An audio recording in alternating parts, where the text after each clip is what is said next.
Hi hello friends. ఈరోజు వర్షం చాలా పడుతుంది ఇక్కడ.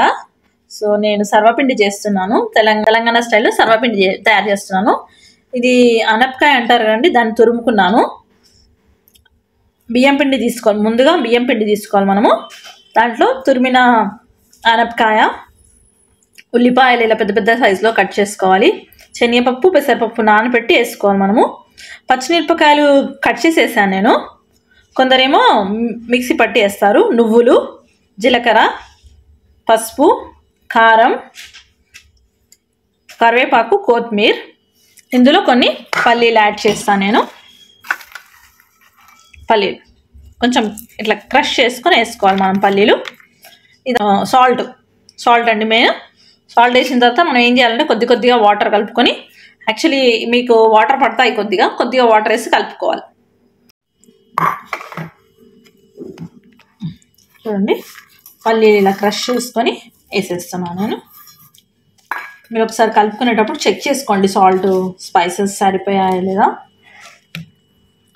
ఇవన్నీ తింటుంటే మధ్యలో వచ్చి చాలా బాగుంటుంది టేస్ట్.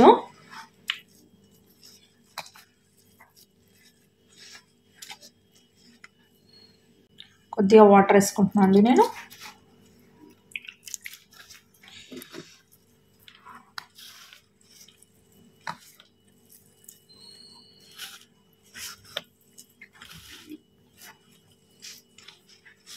భలే ఉంటుందండి ఇది, టేస్ట్ చాలా బాగుంటుంది. నాకైతే చాలా ఇష్టం అండి. దీన్ని మనం కొద్దిగా ఒత్తేసి అప్పల్లాగా కూడా వేసుకోవచ్చు అండి. సర్వపిండే కాకుండా అలా కూడా చేయొచ్చు. దానికి మాత్రం కొంచెం హాట్ వాటర్ వేసుకోవాలి అప్పాలు చేస్తే మీరు.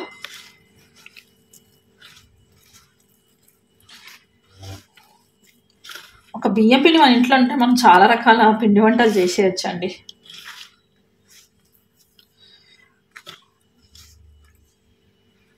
చూడండి, మనం ఫైనలీ పిండి రెడీ చేసుకున్నాము.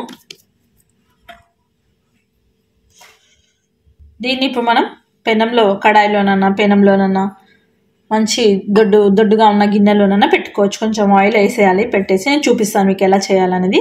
కడాయి తీసుకున్నానండి. ఇందులో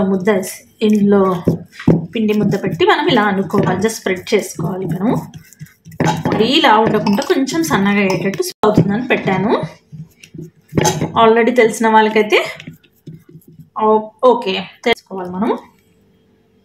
అంతే, కొన్ని ప్రాంతాలు రెండు వైపులా కాల్చుకోవాలి. కాల్చిన తర్వాత మీకు చూపిస్తాను. తినేవాళ్ళు చాలా ఉంటే తొందరగా కావాలనిపిస్తుంది. ఒకటి తినగానే మనకి ఇంకోటి తినాలనిపిస్తుంది. నేర్చుకునే వాళ్ళు ఒకసారి ట్రై చేయండి.